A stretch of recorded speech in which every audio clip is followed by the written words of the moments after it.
Welcome students. तो आज हम स्फेरिकल मिरर्स में नेक्स्ट लेक्चर लेके आए हैं। पिछले लेक्चर में अगर आपको याद हो तो हमने पिछले लेक्चर में पढ़ा था image formation by concave mirror, है ना। तो मैंने आपको उसमें 6 केसेस पढ़ाए थे। वो 6 केसेस कौन कौन से थे आपको याद होंगे। मैंने 6 केसेस क्यों पढ़ाए थे? क्योंकि जब हम ऑब्जेक्ट को अलग अलग जगह रख रहे थे तो इमेज की प्रॉपर्टीज़ भी अलग अलग आ रही थी, है ना। तो ऐसी 6 अलग अलग जगह पे ऑब्जेक्ट रखने पे प्रॉपर्टीज आती थी, इसलिए हमने 6 केसेस में स्टडी करी। ठीक है, तो आज थोड़ा सा आगे बढ़कर हम एक चीज़ पढ़ेंगे जिसको बोलते हैं मिरर फार्मूला, है ना। अब मिरर फार्मूला सिर्फ आपको याद रखना है, इसका डेरिवेशन अभी आपके सिलेबस में नहीं है, 12th में कराया जाता है फिजिक्स में, है ना। तो आपको तो सिर्फ फार्मूला याद रखना है। तो वो फार्मूला क्या है मैं आपको बता देता हूँ, है ना। और ये मिरर फार्मूला बहुत इंपॉर्टेंट होने वाला है क्योंकि इसी पे न्यूमेरिकल्स आएंगे और बोर्ड में एक न्यूमेरिकल 100% इस फार्मूले से होगा ही होगा, है ना। तो this formula is really very important. तो अगर हम देखें तो मिरर फार्मूला क्या होता है, पहले मैं इसकी डेफिनेशन लिख देता हूँ। मिरर फार्मूले में आप लोग लिखेंगे it is the relation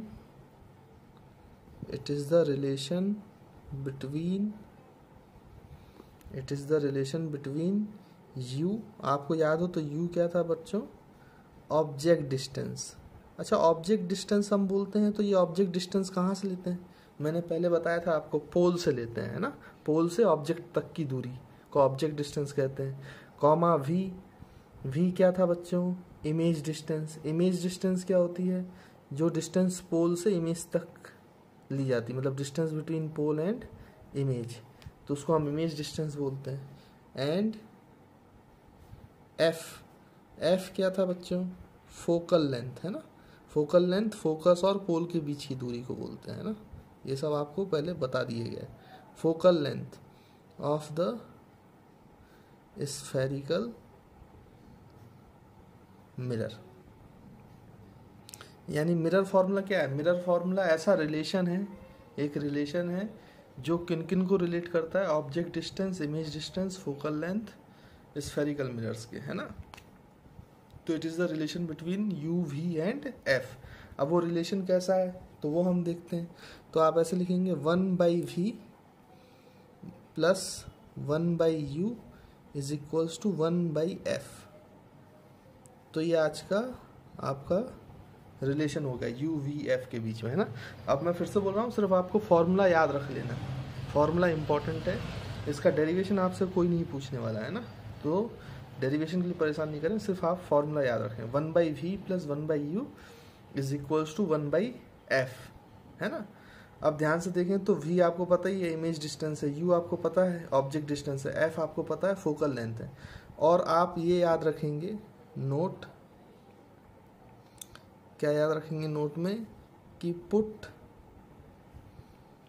the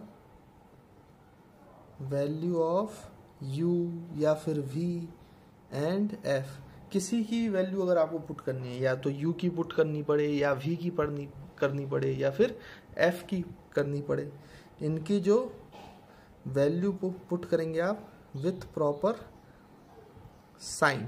आपको इस फॉर्मूले में प्रॉपर साइन के साथ वैल्यू पुट करनी है according to the sign convention, जो आपने साइन कन्वेंशन पढ़ा है, साइन कन्वेंशन, है ना। साइन कन्वेंशन हम पढ़ चुके हैं। तो साइन कन्वेंशन के अकॉर्डिंग जो भी वैल्यू आपको, जैसे मान लीजिए v निकालना है तो u और f की वैल्यू पुट करनी पड़ेगी। तो u और f की वैल्यू आप साइन के साथ पुट करेंगे, है ना। तो v का जो आंसर आएगा वो भी साइन के साथ आएगा, है ना। तो साइन कन्वेंशन, आपको साइन कन्वेंशन के अकॉर्डिंग साइन के साथ इन वैल्यूज को पुट करना है। ये हमेशा याद रखेंगे, है ना, जब न्यूमेरिकल सॉल्व करेंगे, नहीं तो न्यूमेरिकल गलत हो जाएंगे आपके, ठीक है। तो ये मैंने आपको बता दिया। अच्छा, आप कई बच्चों के मन में ये सवाल आता है कि भाई सर, हम अगर वैल्यू पुट कर रहे हैं तो साइन के साथ क्यों पुट कर रहे हैं? इसलिए बेटा, क्योंकि आपने पिछले लेक्चर में देखा था कि हमने 6 अलग अलग केसेस पढ़े थे। तो 6 अलग अलग केसेस में इमेज की प्रॉपर्टीज बदल रही थी। अगर हम रिलेशन निकालने जाएंगे तो फिर ऐसे तो हमें 6 रिलेशन पढ़ने पड़ेंगे अलग अलग, है ना। तो जो वो ज़्यादा खतरनाक हो जाएगा, क्योंकि 6 रिलेशन पढ़ेंगे फिर उसमें प्लस माइनस की गलती करेंगे, है ना। तो हमने अकल लगाई, हमने सोचा क्या कि हम फॉर्मूला तो एक बनाएंगे, लेकिन हम अगर उसमें साइन कन्वेंशन लगा दें तो वो उस पर्टिकुलर केस का फॉर्मूला बन जाएगा। मतलब फॉर्मूला एक रट लो और साइन कन्वेंशन याद कर लो तो 6 अलग अलग केस अपने आप बन जाएंगे, है ना। इसलिए साइन कन्वेंशन बहुत इंपॉर्टेंट होता है, ये आपको याद रखना है। मैंने आपको बोला था ना साइन कन्वेंशन की बहुत इंपॉर्टेंस है। क्यों इंपॉर्टेंस है शायद अब आपको समझ में आ रहा हो, क्योंकि पिछले वाले में हमने 6 केसेस पढ़े थे, है ना। जब 6 केसेस पढ़े थे, अभी कॉन्वेक्स मिरर भी पढ़ेंगे तो बहुत सारे केसेस हो जाएंगे। फिर हर केस के लिए अलग अलग फॉर्मूला याद रखना पड़ता जो कि ज़्यादा कठिन होता। इसलिए हम फॉर्मूला एक याद रखते हैं, ये वाला, और इसमें क्या अप्लाई कर देते हैं बच्चों, साइन कन्वेंशन। तो साइन कन्वेंशन अप्लाई करने से होता क्या है कि एक पर्टिकुलर केस या एक पर्टिकुलर इमेज फॉर्मेशन का केस बन जाता है। इसलिए हमें अलग अलग फॉर्मूले हर केस के लिए याद नहीं करने पड़ते। इसलिए हमारे लिए साइन कन्वेंशन बहुत ही बेनिफिटेड है ना, बेनिफिट देता है हमें, है ना, इसलिए इम्पॉर्टेंट है। ठीक है, तो ये बात हुई मिरर फॉर्मूले की। तो मिरर फॉर्मूला ये आप अच्छे से याद कर लेंगे। इसके बाद एक और चीज़ आती है जिसको हम बोलते हैं लीनियर मैग्नीफिकेशन, है ना। तो मैं आपको वो भी पढ़ा देता हूँ साथ ही साथ, लीनियर मैग्नीफिकेशन। अब ये लीनियर मैग्नीफिकेशन क्या है बच्चों, लीनियर मैग्नीफिकेशन, इसको m से डिनोट करते हैं, स्मॉल m से, है ना। तो लीनियर मैग्नीफिकेशन क्या होता है, तो इसकी डेफिनेशन भी देख लें क्या होता है। Magnification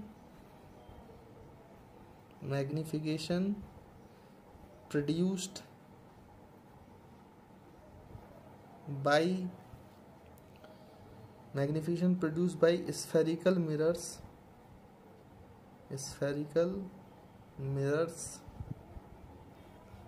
is defined as the ratio of height of image, मतलब HI, to the height of object,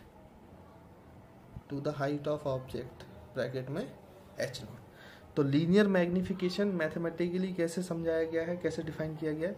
linear magnification ratio है किस किस का बीच का बेटा, height of image upon height of object. तो this is the formula for linear magnification, है ना, height of image upon height of object. अब लीनियर मैग्नीफिकेशन क्यों इंपॉर्टेंट है हम उसको समझते हैं ना। तो आपको शायद फॉर्मूला तो समझ में आई है, height of image upon height of object. तो इसके बाद हम नेक्स्ट स्लाइड में जा रहे हैं, आप लोग स्क्रीन पॉज करेंगे और नोट्स लिख लेंगे, है ना, ठीक है। तो अब नेक्स्ट स्लाइड में हम समझते हैं कि लीनियर मैग्नीफिकेशन का इम्पोर्टेंस क्या है। तो अभी हमने देखा पिछली स्लाइड में कि लीनियर मैग्नीफिकेशन जो है उसका फॉर्मूला है height of image upon height of object. अब ये जो लीनियर मैग्नीफिकेशन है इसकी 2 चीज़ें हो सकती हैं। एक तो इस लीनियर मैग्नीफिकेशन का मैग्नीट्यूड है बच्चों, क्या है, मैग्नीट्यूड मतलब उसकी वैल्यू क्या है वो। और दूसरा लीनियर मैग्नीफिकेशन का जो है वो साइन इंपॉर्टेंट होता है, साइन ऑफ m, है ना, और यहाँ पे मैग्नीट्यूड ऑफ m, है ना। अब मैग्नीट्यूड क्या बताता है, तो मैग्नीट्यूड जो है इसकी 3 चीज़ें बताता है। फर्स्ट मैग्नीट्यूड क्या हो सकता है बच्चे, सोचो कि इस m का ऐसे 2 डंडी लगा देते हैं तो ये मैग्नीट्यूड कहलाता है ना, मॉड कहलाता है, आप लोगों को थोड़ा बहुत पता होगा। मतलब हमें सिर्फ नंबर से मतलब है, उसके साइन से मतलब नहीं है, प्लस है कि माइनस, है ना, सिर्फ हमें नंबर से मतलब है। तो m अगर इस मैग्नीट्यूड जो है मैग्नीफिकेशन का m अगर वो लेस देन 1 है, अब लेस देन 1 होने से क्या मतलब है कि इस रेशियो का जो नंबर आ रहा है, साइन को नहीं ले रहे हैं अपन, जो रेशियो का नंबर आ रहा है वो लेस देन 1 है। लेस देन 1 तो तभी होगा ना बेटा जब डिनोमिनेटर बड़ा होगा और न्यूमरेटर छोटा होगा। इसका मतलब ये रिप्रेजेंट कर रहा है कि आपका H0 जो है वो ग्रेटर है HI से। भाई आपका मैग्नीफिकेशन का फॉर्मूला लेस देन 1 कब आएगा, जब डिनोमिनेटर न्यूमरेटर से ज़्यादा बड़ा होगा। इसका मतलब H0 must be greater than HI। अच्छा ऐसा है तो ऑब्जेक्ट की हाइट बड़ी है और इमेज की हाइट छोटी है। अगर बच्चों ऐसा है तो ऑब्जेक्ट की हाइट बड़ी है और इमेज की साइज छोटी है। अगर इमेज ऑब्जेक्ट से छोटी बनती है तो आपको याद है हम लोग शब्द प्रयोग करते थे डिमिनिश्ड, यानी कि अगर m का मैग्नीट्यूड, मैग्नीफिकेशन का मैग्नीट्यूड लेस देन 1 आया तो हम समझ जाएंगे, हमें कोई रे डायग्राम बनाने की जरूरत नहीं है, हम समझ जाएंगे कि हमारी जो इमेज है वो ऑब्जेक्ट से छोटी बनी है, उसको बोलेंगे डिमिनिश्ड। क्या बोलेंगे बच्चों? डिमिनिश्ड, है ना। फिर दूसरा पॉइंट, अगर यही m का मैग्नीट्यूड जो है वो इक्वल्स टू 1 है। इक्वल्स टू 1 कब होगा बेटा? जब hi और h0 दोनों बराबर होंगे, तब रेशियो 1 हो जाएगा। अगर hi और h0 बराबर हो गए, इसका मतलब कैसी साइज है इमेज की? क्या सेम साइज है? अब डिफरेंट साइज थोड़ी ना हुई, दोनों बराबर हो गए, मतलब जितनी साइज का इमेज बना है उतनी साइज का ऑब्जेक्ट है, सेम साइज। उसके बाद तीसरा, तो थर्ड पॉइंट m का मैग्नीट्यूड क्या हो सकता है भाई? ग्रेटर देन 1 हो सकता है। अगर मैग्निफिकेशन का मैग्नीट्यूड ग्रेटर देन 1 है, इसका मतलब height of object is less than height of image. अब न्यूमरेटर बड़ा होगा और डिनोमिनेटर छोटा होगा अगर ग्रेटर देन 1 रेशियो है, तो इसका मतलब क्या हुआ कि जो इमेज बनी है वो ऑब्जेक्ट से ज़्यादा बनी है, ज़्यादा हाइट की है। इसका मतलब उसके लिए हम वर्ड यूज़ करेंगे एनलार्ज्ड, तो मतलब एनलार्ज्ड इमेज बनी है। तो आपको ये समझ में आ जाएगा, आपको रे डायग्राम बनाने की बिल्कुल ज़रूरत नहीं है अलग से, आप m का साइन देखकर बता सकते हैं कि इमेज कैसी बनी है। अगर m लेस देन 1 है उसका मैग्नीट्यूड, तो इसका मतलब डिमिनिश्ड इमेज बनी है। m अगर इक्वल्स टू 1 है, इसका मतलब सेम साइज है। m ग्रेटर देन 1 है, इसका मतलब एनलार्ज्ड इमेज है ना। उसके बाद इस m का जो साइन है ये भी बड़ा इंपॉर्टेंट है ना। इस m के साइन भी आपको दो बातें बताता है। भाई m है, मैग्नीट्यूड है, तो इस मैग्नीट्यूड के बारे में तो हमने सीख लिया। अगर लीनियर मैग्निफिकेशन का साइन है वो भी हमें अलग अलग बातें बताता है। जैसे मान लो कि m का साइन नेगेटिव है ना। m का साइन पहले अपन पॉजिटिव ले लेते हैं। मान लो m का साइन जो है वो पॉजिटिव है। m का साइन पॉजिटिव क्या होना क्या बताता है? अगर मान लो ये प्लस में आया, मैग्निफिकेशन प्लस में है ना, तो इसका क्या मतलब है? तो आप देखें ये प्लस कब होगा? ये प्लस तब होगा बच्चों, जैसे कि मान लो कि अगर ऑब्जेक्ट ऊपर है, हाइट, ऑब्जेक्ट की हाइट ऊपर है, तो इमेज की हाइट भी कहाँ होनी चाहिए? ऊपर। तब h0 प्लस है तो hi भी क्या हो जाएगा? प्लस हो जाएगा। तो m भी कैसा होगा? दोनों का प्लस प्लस, तो m भी कैसा होगा? पॉजिटिव।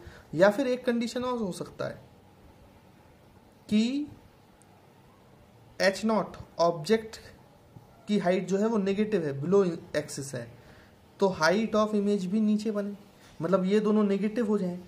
तो अगर ये दोनों नेगेटिव हो जाएंगे तो नेगेटिव नेगेटिव कट जाएंगे, तो भी आंसर कैसा आएगा?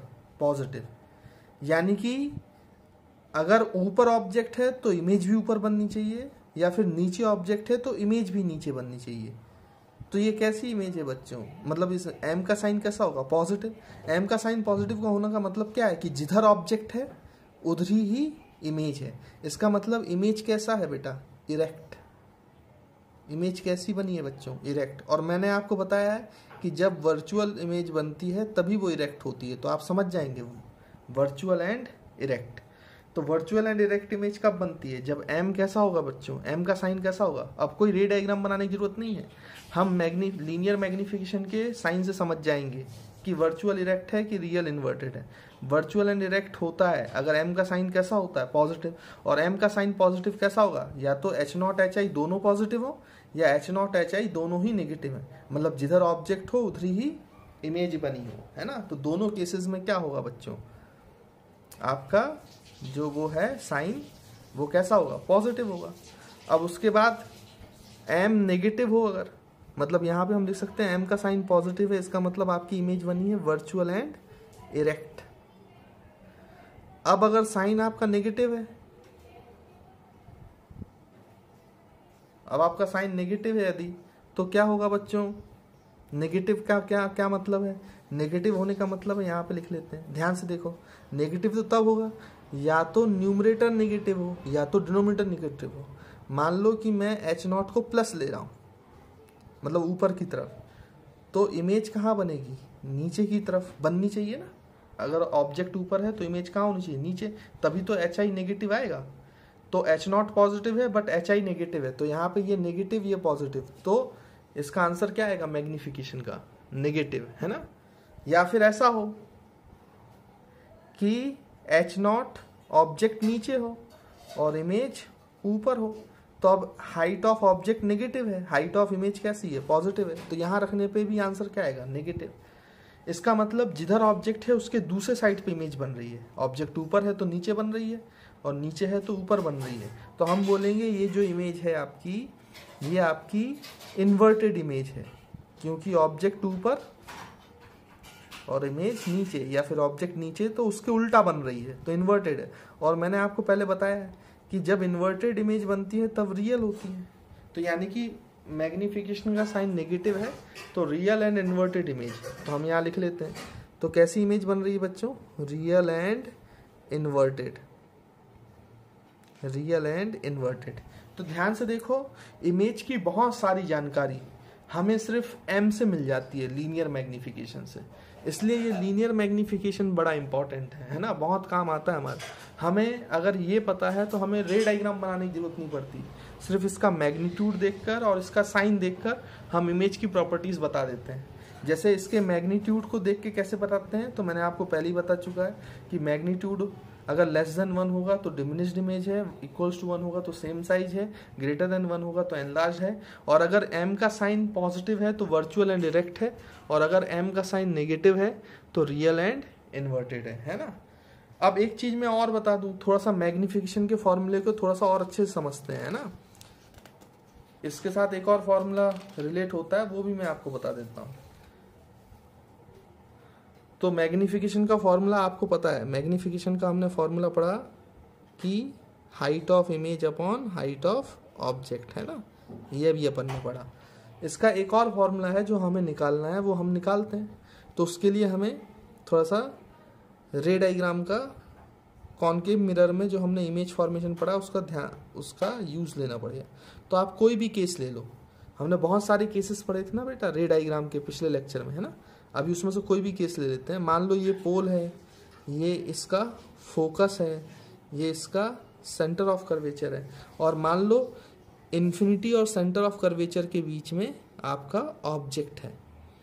तो ये ऑब्जेक्ट आपका ए बी।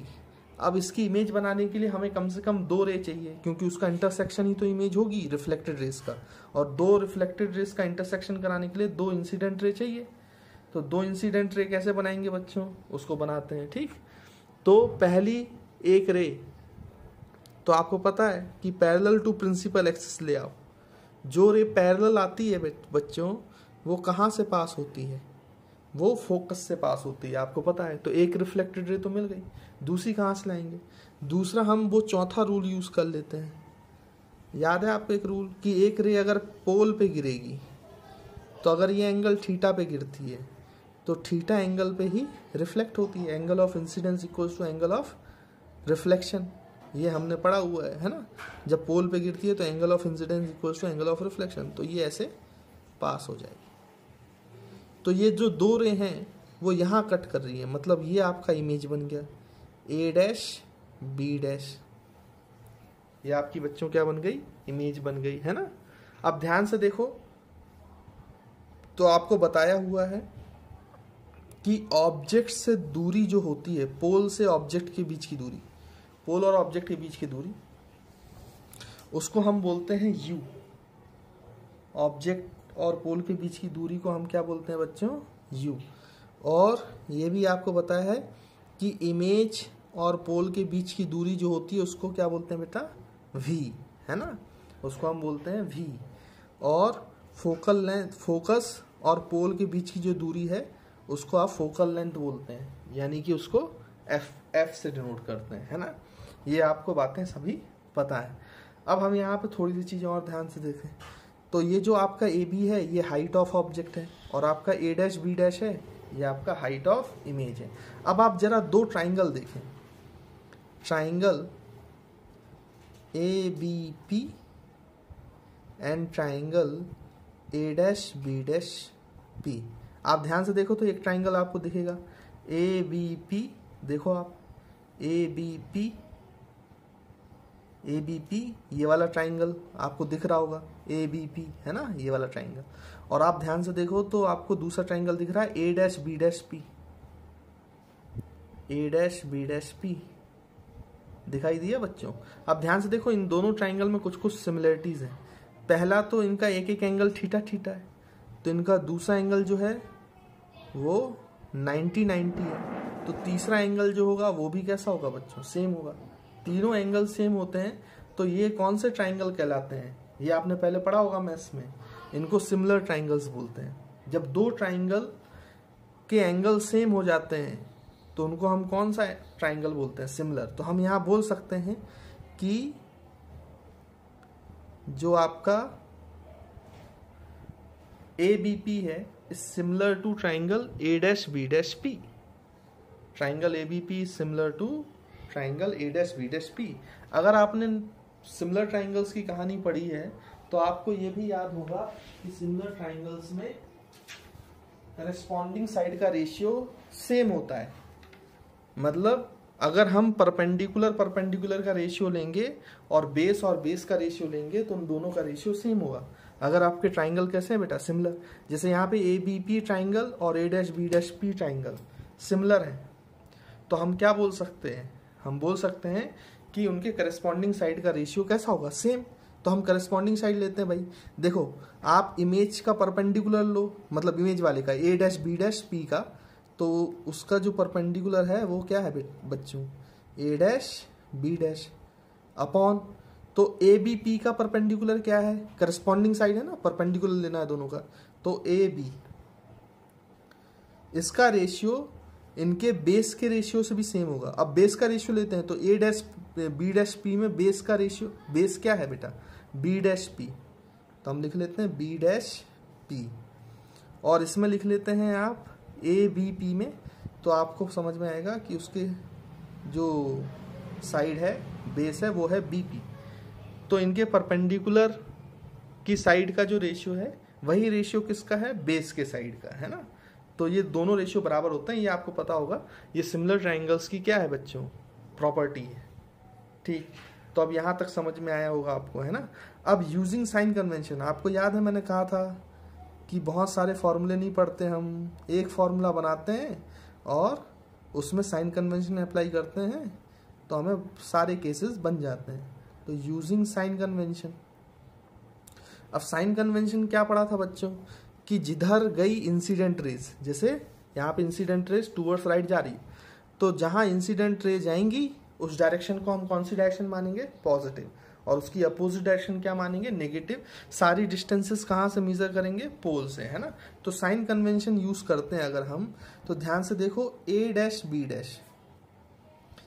B' क्या है, हाइट ऑफ इमेज, बट ये हाइट ऑफ इमेज जो है ये नीचे है, नीचे मतलब below principal axis, below principal axis है, तो हाइट ऑफ इमेज को आप लेंगे नेगेटिव साइन के साथ, है ना।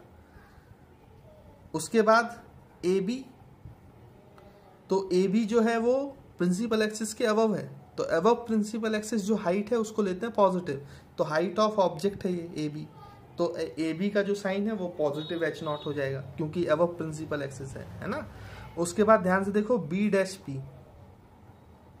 तो B' क्या होगा बच्चों, B' is the distance of image from the pole, यानी कि इमेज डिस्टेंस। लेकिन पोल से जाओगे तो पोल से इमेज के लिए आपको लेफ्ट साइड जाना पड़ेगा, जबकि राइट साइड पॉजिटिव है तो लेफ्ट साइड क्या होगा, नेगेटिव, यानी कि इसको लिखेंगे आप -V।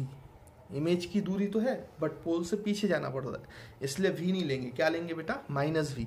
और वैसे ही आपका BP क्या है, पोल से ऑब्जेक्ट तक की दूरी, इसको नापने के लिए भी आपको पीछे जाना पड़ेगा पोल से, इसलिए हम इसको लेंगे प्लस नेगेटिव U का भी साइन नेगेटिव होगा क्योंकि पीछे जाना पड़ रहा है ना, तो U is also negative.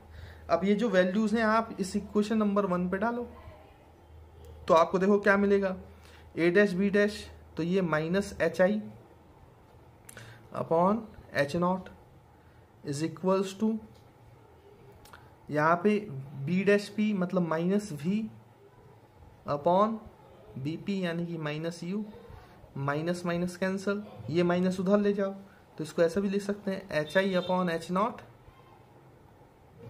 Equals to minus V upon U, यानी कि ये तो मैग्निफिकेशन था H I upon H not.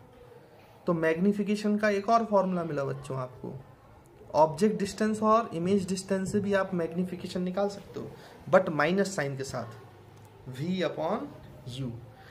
अब आप ध्यान से देखें तो v और u वाला फॉर्मूला जो था f वाला मिरर फॉर्मूला, उसमें प्लस आता था बीच में, तो यहाँ मैग्निफिकेशन में क्या आ रहा है बच्चों, माइनस, है ना, यानी कि मिरर फॉर्मूला में प्लस आता है तो मैग्निफिकेशन के फॉर्मूले में माइनस आता है। क्योंकि ऐसा ही इसका उल्टा आप कहाँ देखोगे, लेंसेज में, जब हम लेंस पढ़ रहे होंगे, है ना, अभी लेंस भी पढ़ना है, उसमें भी बिल्कुल सिमिलर ऐसी पढ़ाई होती है। तो जब आप लेंसेज पढ़ोगे तो वहाँ पे आपके मिरर फॉर्मूले में बीच में माइनस आएगा तो वहाँ मैग्निफिकेशन में प्लस आएगा। यहाँ पे देखो मतलब उल्टा होता है मैग्निफिकेशन और मिरर फार्मूला में, यहाँ पे मिरर फार्मूला प्लस आया तो मैग्निफिकेशन के फॉर्मूले में क्या आ रहा है बच्चों, माइनस, तो माइनस वी बाई यू, है ना। तो इसको फिर से अपन देख लेते हैं, स्क्रीन पॉज करेंगे, ये सब नोट कर लेंगे। This is about magnification. अब मैग्निफिकेशन की थोड़ी सी डेफिनेशन पे आते हैं जो हम पहले पढ़ चुके हैं। देखिए आप इसमें इस स्लाइड में अगर आप ध्यान से देखो तो मैग्निफिकेशन का फॉर्मूला क्या है, H I upon H not, या फिर हम यहाँ लिख सकते हैं माइनस वी अपॉन यू। अब ध्यान से देखो इसका साइन बताता है ना वर्चुअल एंड डायरेक्ट है कि रियल एंड इन्वर्टेड है। तो हमने बताया था कि ये प्लस कब है, जब एच आई एच नॉट या दोनों ऊपर हो या दोनों तो कैसे हो, नीचे हो, यानी कि वर्चुअल एंड डायरेक्ट तब होता है जब H naught and H I have same sign. दोनों का साइन कैसा होना चाहिए भैया, एच नॉट और एच आई का, या तो दोनों पॉजिटिव हो या दोनों नेगेटिव हो, यानी दोनों के सेम साइन होने चाहिए, तभी एम कैसा मिलेगा आपको, पॉजिटिव। लेकिन जब हम वी और यू में बात करेंगे तो उल्टा होगा। देखो यहाँ पे एक माइनस साइन है पहले से ही, तो अगर एम को पॉजिटिव होना चाहिए तो वी और यू में किसी एक को नेगेटिव होना पड़ेगा और किसी एक को पॉजिटिव, मतलब इन दोनों का साइन अपोजिट होना चाहिए, तभी तो एक माइनस साइन आएगा और माइनस माइनस क्या होगा बच्चों, प्लस होगा। तो आप ध्यान रखेंगे जब वर्चुअल एंड डायरेक्ट लिखेंगे तो वर्चुअल एंड डायरेक्ट में एच नॉट एच आई का तो सेम साइन होना चाहिए, बट वी एंड यू का अपोजिट साइन होता है। V and U have opposite sign, V and U have opposite sign, बड़ा इंपॉर्टेंट है, ध्यान रखना इस बात का, क्योंकि हम ये मैग्निफिकेशन का फॉर्मूला पहले ही प्रूफ कर चुके हैं ना। तो एच आई एच नॉट का साइन सेम होता है, बट वी और यू का साइन अगर अपोजिट है तब वो इमेज कैसी है, वर्चुअल एंड डायरेक्ट। यहाँ पे वैसी आप ध्यान से देखो तो नेगेटिव के लिए मैंने आपको बताया एच नॉट प्लस है तो एच आई नेगेटिव होना चाहिए, एच नॉट नेगेटिव है तो एच आई प्लस होना चाहिए, मतलब H naught and H I have different sign, इनके साइन अपोजिट होने चाहिए या डिफरेंट होने चाहिए एच नॉट एच आई के, तभी आपका एम पॉजिटिव होगा, नेगेटिव होगा सॉरी, और तभी हम उसको बोलेंगे रियल एंड इन्वर्टेड इमेज।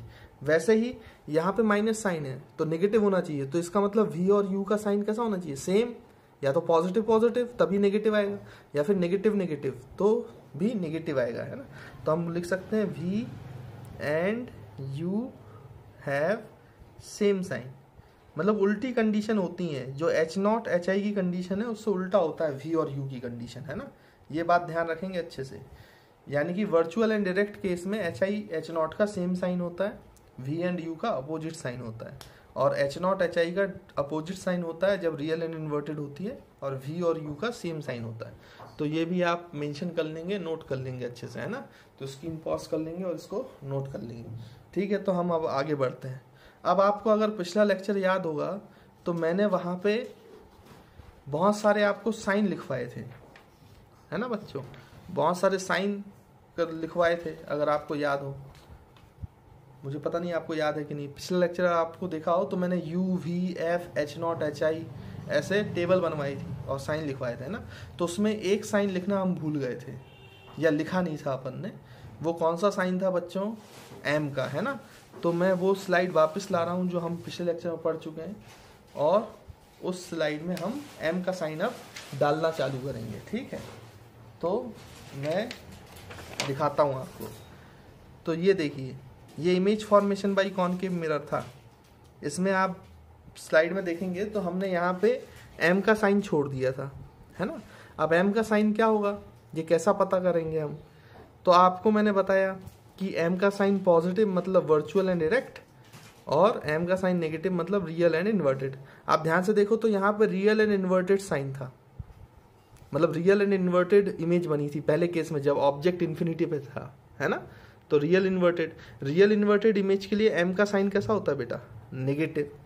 या फिर मैंने आपको दूसरा तरीका बताया, नेगेटिव साइन देखने का मतलब आपका यहाँ पे आप ध्यान से देखो तो H0 और HI का पता नहीं चल रहा है, लेकिन इसका सेकंड केस देखें, फोकल प्लेन वाला जो आपका इमेज फॉर्मेशन था। एक और मैंने डायग्राम बनाया था, है ना, जिसमें ऑब्जेक्ट से रेस पैरेलल आ रही हैं इन्फिनिटी से, but parallel to principal axis नहीं है। तो आप ध्यान से देखो, ये ऑब्जेक्ट की जो रेज आ रही है इंसिडेंट, ये अबव प्रिंसिपल एक्सिस आ रही है। मतलब H0 कैसा है बेटा, पॉजिटिव, और HI कैसा है, नेगेटिव। मतलब H0 और HI का साइन अपोजिट है, साइन अपोजिट है, इसका मतलब M भी कैसा है बेटा, नेगेटिव, है ना। तो M का H0 और HI का साइन अपोजिट है। वैसे ही आप चाहो तो U और V से भी देख सकते हो। जब HI और H0 का साइन नेगेटिव होता है रियल इन्वर्टेड में, तो U और V का साइन सेम होना चाहिए। अब देखो P से दोनों लेफ्ट की तरफ है, तो यहाँ पे आपने पहले ही लिख के रखा था, देखो U और V का साइन सेम है, H0 और HI का साइन अपोजिट है, तो नेगेटिव आया। और ये नेगेटिव तब भी आता है जब U और V का साइन कैसा होता है, सेम होता है। ये मैंने आपको पहले बताया, जो कंडीशन H0 HI की होती है उसकी अपोजिट कंडीशन किसकी होती है, U एंड V के साथ, है ना। तो ये आपको मैं यहाँ पे याद दिला रहा हूँ। तो आप ध्यान से देखो, ये जो हमने पहले पढ़ा है वो सब यहाँ पे सेटिस्फाई हो रहा है, यानी कि जो हम पढ़ रहे हैं वो बिल्कुल सही है ना। उसके बाद ध्यान से देखें आप, तो केस नंबर 2, अब यहाँ पे भी M का साइन लिखना है। ऑब्जेक्ट कहाँ है, इन्फिनिटी और C के बीच में, है ना। अभी इसका रे डायग्राम तो अभी बनाया था हमने मैग्निफिकेशन वाले फॉर्मूले के लिए। तो आप ध्यान से देखो, तो यहाँ पर क्या है, M का साइन क्या होगा। अब यहाँ पे देखो H0 और HI का साइन क्या है, H0 का प्लस है, HI का नेगेटिव है, मतलब अपोजिट साइन है। अपोजिट साइन है तो मैग्निफिकेशन का साइन भी कैसा होगा भाई, नेगेटिव साइन, यानी कि रियल इन्वर्टेड इमेज बनेगी। देखो यहाँ बन रही है रियल एंड इन्वर्टेड, और रियल इन्वर्टेड बनेगी तो H0 HI का साइन अपोजिट है, तो U और V का साइन सेम होना चाहिए। तो देखो दोनों का साइन नेगेटिव नेगेटिव, मतलब जो हमने पढ़ा वो बिल्कुल सही बैठ रहा है ना। उसके बाद फिर और आगे बढ़ते हैं, ध्यान से देखें। तो ये जो स्लाइड थी ये आपके पिछले लेक्चर की थी, है ना। तो इसमें अब M के साइन का जो हमने ब्लॉक खाली छोड़ दिया था उसको अब हम फिल कर रहे हैं ना। चलो इसको हटाते हैं, फिर मैं अगले केसेस पे आता हूँ। तो ये भी पुराने लेक्चर के ही केसेस थे, इस पे हम देख लेते हैं एक बार जल्दी जल्दी से, है ना। अब आप शायद समझ तो गई है। अब एक बार बताओ, H0 और HI का साइन अपोजिट है। अपोजिट साइन मतलब मैग्निफिकेशन का साइन नेगेटिव, और मैग्निफिकेशन का साइन नेगेटिव मतलब रियल एंड इन्वर्टेड। देखो इसमें रियल एंड इन्वर्टेड इमेज बन रही है जब ऑब्जेक्ट C पे रखा था। और अगर रियल इन्वर्टेड है, HI H0 का साइन अपोजिट है, तो V और U का साइन सेम होना चाहिए। देखो नेगेटिव नेगेटिव सेम है ना, सही बैठ रहा है। फिर उसके बाद ऑब्जेक्ट जब C और F के बीच में था, यहाँ पे देखो H0 HI कैसे हैं, अपोजिट है, तो मैग्निफिकेशन नेगेटिव होगा। नेगेटिव मैग्निफिकेशन मतलब रियल एंड इन्वर्टेड इमेज, और रियल इन्वर्टेड बनते हैं तो U और V का साइन सेम होना चाहिए, नेगेटिव नेगेटिव सेम है, बिल्कुल सही है। उसके बाद यहाँ पे देखें, जब ऑब्जेक्ट F पे है तो H0 HI का साइन अपोजिट है, तो मैग्निफिकेशन का भी साइन कैसा होगा, नेगेटिव। और अगर नेगेटिव है तो रियल इन्वर्टेड है, और रियल इन्वर्टेड है तो U और V का साइन सेम है, देखो सेम आ रहा है। अब यहाँ पे देखते हैं, ऑब्जेक्ट फोकस और पोल के बीच में था, तो मैग्निफिकेशन का साइन कैसा होता है बच्चों। यहाँ पे देखो ऑब्जेक्ट और इमेज दोनों ही पॉजिटिव है, इसका मतलब मैग्निफिकेशन का साइन भी पॉजिटिव है। मैग्निफिकेशन पॉजिटिव होने का मतलब क्या, अभी हम सीख चुके हैं, वर्चुअल एंड डायरेक्ट इमेज। तो देखो इसमें वर्चुअल एंड डायरेक्ट बन रही है इमेज, और वर्चुअल डायरेक्ट है, H0 HI का साइन सेम है, तो U और V का साइन अपोजिट होना चाहिए। तो ध्यान से देखो, U और V का साइन अपोजिट, U बेटा नेगेटिव और V, अच्छा ये थोड़ा गड़बड़ हो गया पिछले लेक्चर में, इसको सही कर लेंगे। V यहाँ पॉजिटिव है, देखो बेटा देखो इमेज से, पोल से इमेज तक की दूरी के लिए आप राइट साइड गए हो, राइट साइड, तो राइट साइड गए हो तो आप डायरेक्शन ऑफ इंसिडेंट रे में जा रहे हो, मतलब v जो है वो पॉजिटिव होना चाहिए। तो यहाँ पे u और v का साइन अपोजिट है और h नॉट hi का साइन सेम है, तब m का साइन पॉजिटिव है और वो वर्चुअल एंड इरेक्ट इमेज। ये थोड़ा सा पिछले लेक्चर में गलती हो गई मुझे लगता है, v का साइन आप सही कर लेंगे, पॉजिटिव है, पॉजिटिव, नेगेटिव नहीं है ना। चलो, तो ये आपके केसेस हो गए जो हमने पिछली क्लास में पढ़े थे। मैग्निफिकेशन हो गया, मिरर फॉर्मूला हो गया, है ना। अब हम बात करते हैं आपका इमेज फॉर्मेशन किसके लिए बेटा, कॉन्वेक्स मिरर के लिए, है ना। तो हम यहाँ लिखते हैं इमेज फॉर्मेशन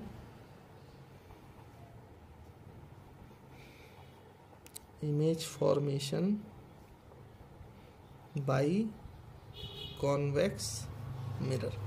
अब अगर आपको पिछला लेक्चर याद है तो मैंने आपको रूल्स पढ़ाए थे, 4 रूल्स पढ़ाए थे ना इमेज फॉर्मेशन के लिए, तो वो कॉन्वेक्स मिरर के लिए भी वैलिड थे, है ना। तो उन रूल्स का यहाँ भी अपन यूज़ करेंगे, ठीक। अब कैसे बनाएंगे ध्यान से देखो। तो हम केस नंबर 1 ले लेते हैं। केस 1 में ऑब्जेक्ट को कहाँ रखते हैं बेटा, इन्फिनिटी पे, है ना। तो ऑब्जेक्ट इज एट इन्फिनिटी। अगर ऑब्जेक्ट इन्फिनिटी पे है तो हम यहाँ बना लेते हैं। इसमें भी 2 केसेस जैसे हमने पहले पढ़े थे वैसे ही पढ़ेंगे।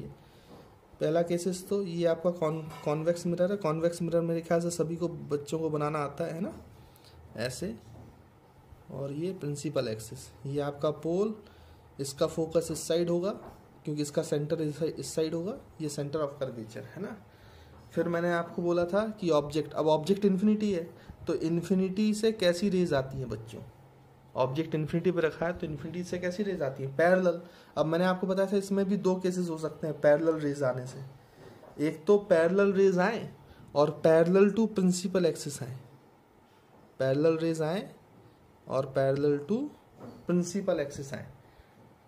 तो अगर पैरेलल टू प्रिंसिपल एक्सिस आ रही हैं तो रिफ्लेक्ट होने के बाद ऐसा लगता है कि वो कहाँ से जा रही हैं, फोकस से। ये मैंने आपको बताया था रूल्स में। तो यहाँ पे भी ऐसा लगेगा कि कहाँ से पास हो रही हैं वो, फोकस। अब ये रिफ्लेक्टेड रे यहाँ कहीं तो मीट नहीं करेंगी, तो हमें ऐसा अपीयर होगा कि ये कहाँ मिल रही है, पीछे, लेकिन पीछे एक्चुअली तो मिल नहीं रही हैं। इसलिए ये कैसी होंगी बेटा, वर्चुअल इमेज, है ना।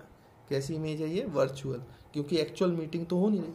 और हमें पता है वर्चुअल है तो इरेक्ट है, तो पहली प्रॉपर्टी तो समझ में आती है अपन को, virtual and erect image, virtual and erect. Second case भी हमें समझ में आता है, अगर वर्चुअल एंड इरेक्ट है और इमेज कहाँ बन रही है, फोकस पे, और यहाँ पे देखो पॉइंट साइज बना, मतलब हाईली डिमिनिश्ड, तो हम बोलेंगे सेकंड प्रॉपर्टी हाईली डिमिनिश्ड बनी है। और थर्ड प्रॉपर्टी हम बोलेंगे एट फोकस बनी। मैंने आपको पहले ही बताया प्रॉपर्टीज ऑफ इमेज में 3 चीजें बताते हैं, एक तो नेचर, दूसरा उसका साइज और तीसरा उसकी लोकेशन, है ना। तो ये एक केस हो गया। हालांकि ये और अच्छे से समझें अपन तो बी वाले पार्ट में हम देख सकते हैं। बी वाले पार्ट में जैसे मैंने आपको पहले भी कहा था कि पैरेलल रेज जरूर आ रही है, बट ये जरूरी नहीं है कि वो पैरेलल टू प्रिंसिपल एक्सिस ही आए। और जो पैरेलल टू प्रिंसिपल एक्सिस नहीं आती वो ज़्यादा अच्छी क्लैरिटी देती है हमें, है ना, इमेज फॉर्मेशन। तो इन्फिनिटी से ऑब्जेक्ट इन्फिनिटी पे रखा है और वहाँ से पैरेलल रेज आ रही हैं, है ना। अब जो ऑब्जेक्ट इन्फिनिटी पे रखा है वहाँ से पैरेलल रेज आ रही हैं, लेकिन इस केस में ये जरूर नहीं है, ये नहीं है ऐसा कि वो पैरेलल टू प्रिंसिपल एक्सिस आ रही। पहले हमने देख लिया पैरेलल टू प्रिंसिपल एक्सिस, अब वो पैरेलल टू प्रिंसिपल एक्सिस नहीं आ रही। वो आपस में तो पैरेलल हैं बट वो रेस प्रिंसिपल एक्सिस के पैरेलल में। अब आपको पता है बच्चों कि ये जो एंगल, ये जो रे आई है, ये एंगल थीटा बना रही है, तो ये थीटा से ही क्या करेगी बच्चों, रिफ्लेक्ट करेगी। क्योंकि आपको याद हो, ये अगर आपको याद हो ऐसा, तो मैंने आपको बताया था पोल पे कोई रे गिरती है एंगल थीटा पे, तो एंगल थीटा पे ही रिफ्लेक्ट होती है, तो हम उसको ऐसे रिफ्लेक्ट कर देंगे, ठीक। उसके बाद ये रे गिर रही है भाई, ये रे गिर रही है, तो ये कहाँ जाएगी, तो इसके बारे में देखना है अपन को। तो हम इसको ऐसा कर लेते हैं, ये जो है पॉइंट ऑफ इंसिडेंस, इस पे हम नॉर्मल खींच लेते हैं। और अगर आपको याद हो तो स्फेरिकल सरफेस पे नॉर्मल कैसे खींचते थे, क्या सेंटर ऑफ कर्वेचर से जोड़ देते थे उस लाइन को? यस, उस पॉइंट को सेंटर ऑफ कर्वेचर से जोड़ देते तो क्या नॉर्मल आ जाता था? तो यहाँ पे भी हम ऐसे ही करेंगे, सेंटर ऑफ कर्वेचर से ये लाइन अपन ने ऐसे खींच दी तो ये नॉर्मल हो गया। तो जितना एंगल यहाँ बनेगा उतना ही एंगल से रिफ्लेक्ट होगा, तो ये कुछ ऐसे पास हो जाए। अब ध्यान से देखो तो ये दोनों रे डाइवर्ज हो रही हैं, डाइवर्ज हो रही हैं तो पीछे कहीं मिलेंगी। तो पीछे कहाँ मिलेंगी बच्चों? हम इनको मिलाते हैं तो यहाँ कहीं मिल रही, यानी ये बन गई ए डैश बी डैश, ये आपका इमेज बन गया। अब ध्यान से देखो तो इमेज कहाँ बना है? पीछे, तो मतलब वर्चुअल एंड डायरेक्ट तो है ही, क्योंकि एक्चुअल इंटरसेक्शन नहीं हुआ है। और दूसरा डिमिनिश्ड है, क्योंकि ऑब्जेक्ट तो बड़ा था बहुत, इन्फिनिटी से रेज आ रही थी, और इमेज कैसी बनी है? छोटी। और ये कौन से प्लेन पे बनी है? मतलब फोकस पे तो है, लेकिन आप ध्यान से देखें ये इस प्लेन पे बनी है जिसको हम क्या बोलते हैं बच्चों? फोकल प्लेन, है ना। मतलब इमेज वहीं बनी है जो उसी प्लेन पे बनी है जो प्लेन फोकस से पास होता है, तो उसको हम कौन सा प्लेन बोलते हैं बच्चों? फोकल प्लेन, है ना। तो इमेज फोकल प्लेन पे रहेगी। तो इन्फिनाइट वाले ऑब्जेक्ट का हमेशा जो इमेज बनती है वो हमेशा फोकल प्लेन पे बनती है ना। ये आपको समझ में आया होगा मेरे ख्याल से, ठीक है। अब इसके भी हम वो बना लेते हैं बच्चों टेबल। अगर आपको याद हो हमने क्या क्या साइन बनाए थे ना, यू के, वी के, और किसके? एफ के, एच नॉट के, एच आई के और एम के। हमने पिछले कॉनकेव मिरर वाले में हर केस के लिए हमने ऐसे साइन लिखे थे ना, तो यहाँ पे भी हम लिख लेते हैं साइन। यू का साइन इन्फिनिटी पे और पीछे है, मतलब ये इंसिडेंट रे की डायरेक्शन है तो ये पॉजिटिव डायरेक्शन है, लेकिन पोल से हमें पीछे जाना पड़ेगा, तो यू कैसा है बच्चों? नेगेटिव। अच्छा, वी देखो पोल से आगे की तरफ आ रहे हो, राइट की साइड, और राइट की साइड पॉजिटिव डायरेक्शन है, इसलिए यहाँ वी कैसा है बेटा? पॉजिटिव। एफ कैसा है? एफ भी राइट की तरफ है, तो एफ भी इसका कॉन्वेक्स मिरर का पॉजिटिव है। और H naught above principal axis है, तो हम बोलेंगे पॉजिटिव है। एच आई भी अबव प्रिंसिपल एक्सिस है, तो हम बोलेंगे पॉजिटिव है। जब एच नॉट एच आई दोनों पॉजिटिव हैं तो एम भी कैसा है बच्चों? पॉजिटिव। और एच आई एच नॉट दोनों का साइन सेम होता है तो एम पॉजिटिव होता है, मतलब वर्चुअल एंड डायरेक्ट इमेज होती है। और जब H I H not positive होता है तो इसका उल्टा यू वी के साथ होता है, तो इन दोनों का साइन अपोजिट होना चाहिए। देखो नेगेटिव पॉजिटिव है, इसका मतलब जो पढ़ रहे हैं बिल्कुल सही है ना। उसके बाद ध्यान से देखें तो ये पहला केस था। पहले केस में भी आपको मैंने दो तरीकों से बताया, एक तो parallel rays parallel to principal axis, दूसरा parallel rays but not parallel to principal axis. Focal plane पे बनती है इमेज। कहाँ बनती है बच्चों? फोकल प्लेन पे, है ना। अब हम दूसरा केस करेंगे स्टडी। स्क्रीन पॉज कर ले और इसको नोट कर लें, फिर अपन आगे बढ़ते हैं। अब अगर आप ध्यान से देखें तो केस नंबर 2, केस सेकंड क्या बोलता है कि भाई अब आपका जो ऑब्जेक्ट है, object is between infinity and pole. Pole और इन्फिनिटी के बीच में होगा आपका ऑब्जेक्ट। देखो कैसे, ये आपका कॉन्वेक्स मिरर, ये प्रिंसिपल एक्सिस बच्चों, ये फोकस, ये सेंटर ऑफ कर्वेचर, और कहीं पर भी इन्फिनिटी और पोल के बीच में, तो ये ए और बी, ये आपका ऑब्जेक्ट है ना। अब इसको कैसे सॉल्व करेंगे, कैसे इमेज फॉर्म करेंगे? तो आप ध्यान से देखो तो एक रे तो सबसे पहले पैरेलल लगाओ। किसके पैरेलल होनी चाहिए? पोल के, जैसी प्रिंसिपल एक्सिस के। प्रिंसिपल एक्सिस से जो रेस पैरेलल आती है वो कहाँ से पास होती हुई लगती है? क्या वो फोकस से आती हुई लगती है? ये हम पहले ही पढ़ चुके हैं, तो फोकस से आती हुई लगती है। उसके बाद एक रे हम फोर्थ रूल यूज करके कहाँ गिरा लेंगे बच्चों? थीटा एंगल पे, पोल पे। तो थीटा एंगल पे वो गिरी है तो थीटा एंगल पे ही रिफ्लेक्ट होगी। Angle of incidence equals to angle of reflection. अब ध्यान से देखो तो ये दोनों रे जो है रिफ्लेक्टेड रे, ये डाइवर्ज हो रही हैं, डाइवर्ज, है ना। तो ये यहाँ कहीं नहीं मिलेंगी, तो हमें कहाँ मिलती हुई नजर आएंगी? पीछे। तो अपन एक्सटेंड करेंगे तो यहाँ कट कर रही है, इंटरसेक्ट, तो यहाँ इंटरसेक्ट कर रही हैं, तो ये आपका ए डैश बी डैश आपका इमेज बन गया।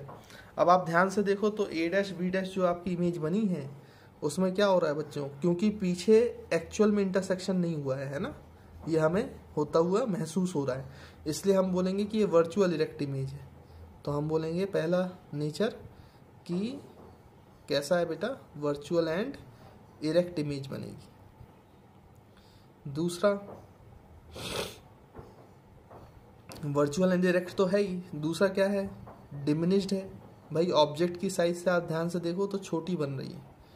और तीसरा आपका क्या है बच्चों, कहाँ बना है, तो image between pole and focus बन रही है। तो इमेज बन रही है बिटवीन पोल एंड फोकस। तो ये इसका नेचर है। बस कॉन्वेक्स मिरर में यही जो केसेस हैं, इसके अलावा और कोई केस नहीं है ना। तो मेरे ख्याल से आपको कॉन्वेक्स मिरर के इमेज फॉर्मेशन के भी केसेस समझ में आए होंगे। रे डायग्राम बड़े इंपॉर्टेंट है बच्चों, तो रे डायग्राम अच्छे से बनाना, अच्छे से सीखना है और उनको अच्छे से पढ़ना है, ठीक है।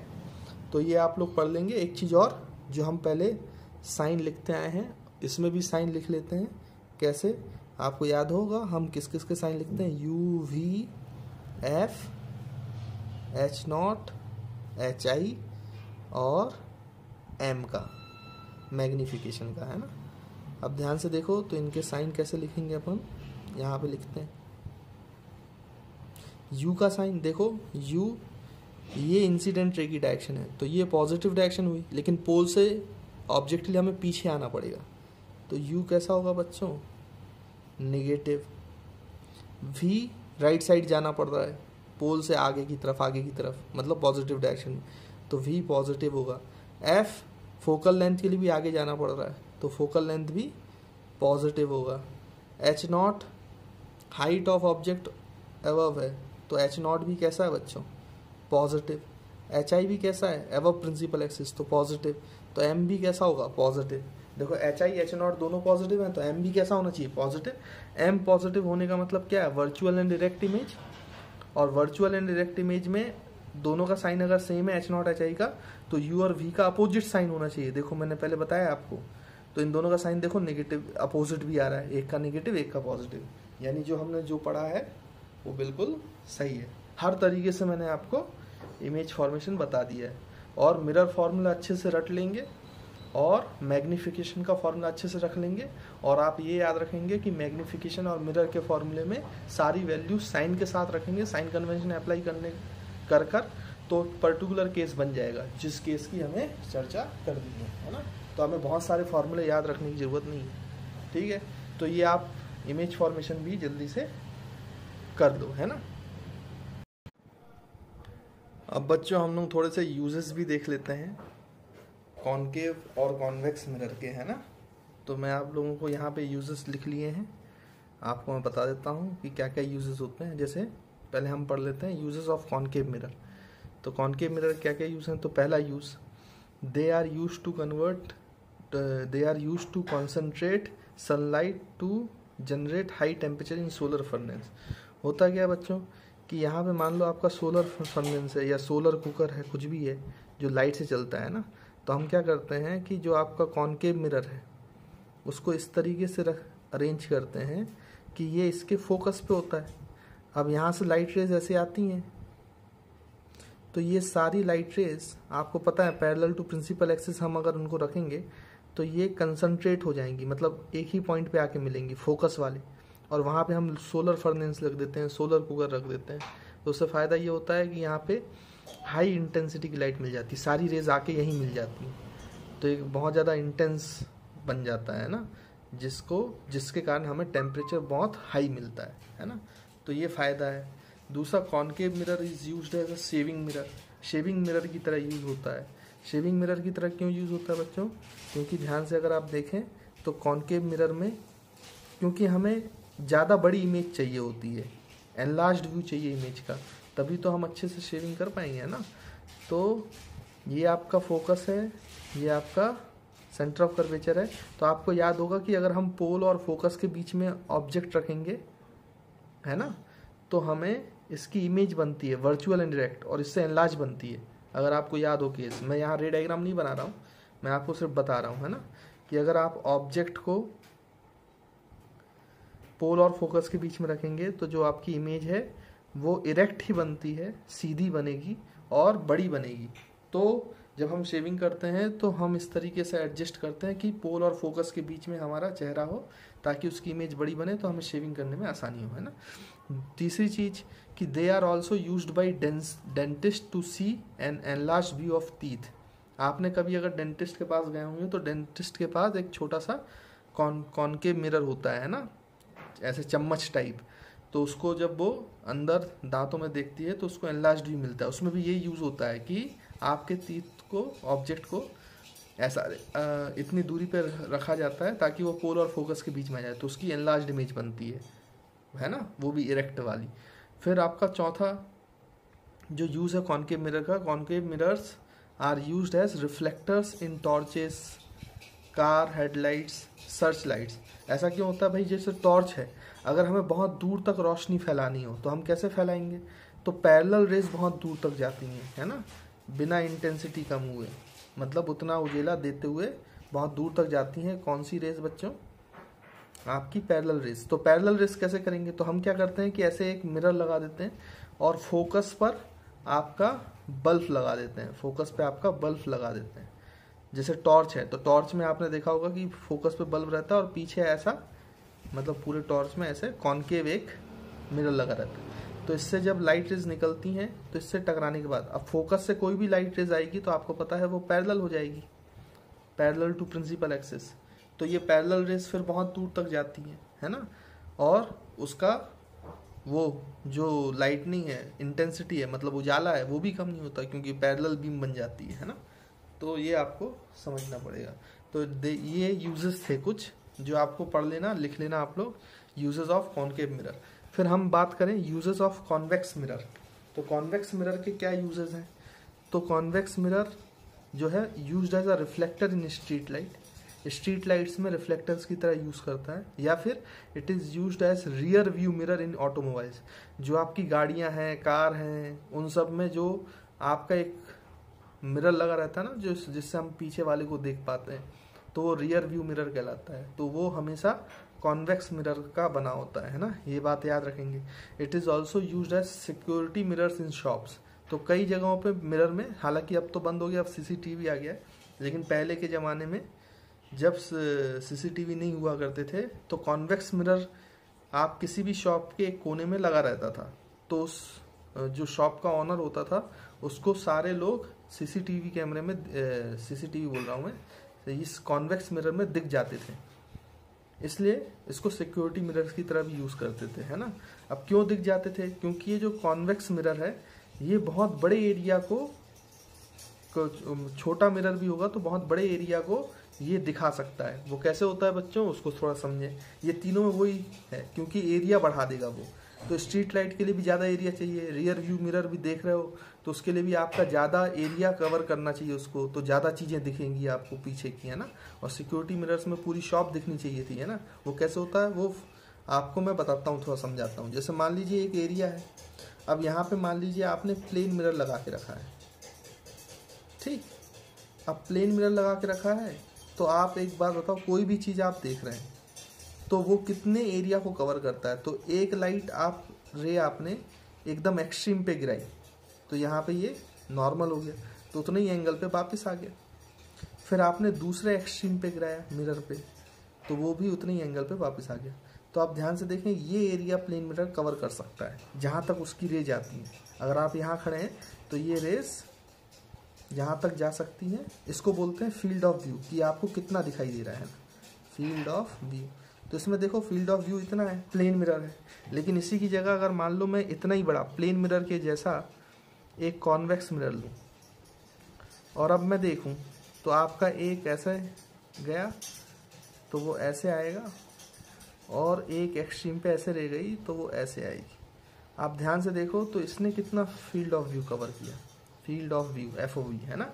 तो आप ध्यान से देखो तो कॉन्वेक्स मिरर का कहीं ज़्यादा फील्ड ऑफ व्यू है, यानी कि कॉन्वेक्स मिरर में जब आप देखते हैं, क्योंकि ये चीज़ों को छोटा कर देता है, डिमिनिश्ड, आपको पता है, आपने अभी वो पढ़ा हुआ है ना कि ये ऑब्जेक्ट को डिमिनिश्ड करता है, इसलिए वो ज़्यादा चीज़ें दिखा सकता है। जितना बड़ा प्लेन मिरर है उतना ही बड़ा अगर आप कॉन्वेक्स मिरर लोगे तो ज़्यादा एरिया कवर करता है। और इन तीनों ही एप्लीकेशंस में हमें इसी की ज़रूरत पड़ती है, हमें ज़्यादा एरिया देखना पड़ता है। है ना, तभी तो वो सिक्योरिटी मिरर की तरह यूज़ होता है, रियर व्यू मिरर की तरह यूज़ होता है। और स्ट्रीट लाइट में अगर लैंप लगाएंगे तो ज़्यादा दूर तक रोशनी फैला पाए, ज़्यादा फील्ड ऑफ व्यू हो, है ना। इसलिए अपन किसका यूज़ लेते हैं, कॉन्वेक्स मिरर का। तो ये यूजेस थे कॉन्वेक्स मिरर के और कॉनकेव मिरर के। तो इसको आप पढ़ लेना और इसको लिख लेना, तो स्क्रीन पॉज करें और नोट्स बना लें। इसके बाद में एक दो चीज़ें और आपको बता देता हूँ, छोटी छोटी सी चीज़ें हैं बट इम्पॉर्टेंट है। कैसे, ध्यान से देखें, है ना। तो अगर आप यहाँ पे देखें तो हमने अभी कॉनकेव मिरर पढ़ा है ना। तो कॉनकेव मिरर पढ़ा तो आपको पता है कॉनकेव मिरर है, ये आपका पोल है, ये आपका फोकस है, ये आपका सेंटर ऑफ कर्वेचर है ना। अब आपको रे डायग्राम भी पता है बच्चों, कि अगर मान लो कि मैं यहाँ पे A B centre of curvature और फोकस के बीच में एक ऑब्जेक्ट रखता हूँ, तो ये ऑब्जेक्ट से एक रे तो ऐसे जाएगी और वो फोकस से पास होगी।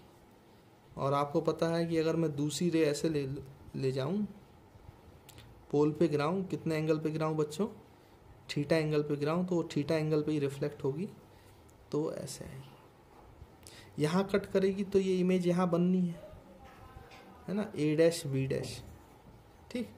तो यहाँ पे ये रिफ्लेक्टेड रेज एक्चुअल में मीट कर रही हैं, यहाँ पे ये कन्वर्जिंग रिफ्लेक्टेड रेज है ना, इन दोनों के बीच की दूरी कम होती जा रही है, तो ये रिफ्लेक्टेड रेज यहाँ मिलेंगी, तो यहाँ पे इमेज बनेंगी, रियल इमेज। लेकिन मैं आपको बोलूँ बच्चों कि मैं यहाँ पे बीच में ही एक प्लेन मिरर रख दूँ,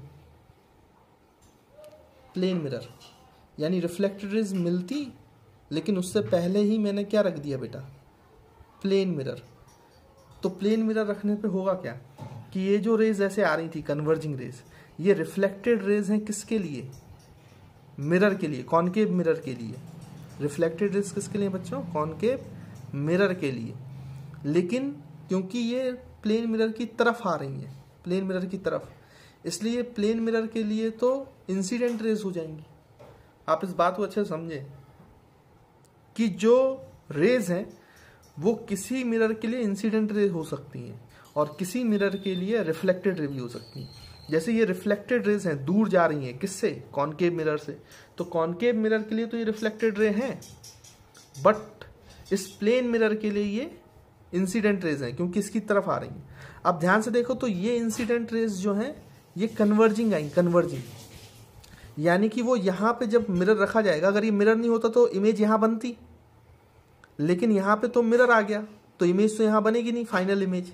तो होगा क्या, वो मिरर से टकराएंगी और मिरर से टकराएंगी तो वो इधर जाएंगी, फिर मिरर से टकरा के वो इधर आएंगी, इधर आएंगी तो ये फाइनल इमेज यहाँ बनाएगी भाई, ए डबल डैश और बी डबल डैश, ये फाइनल इमेज है ना आपकी।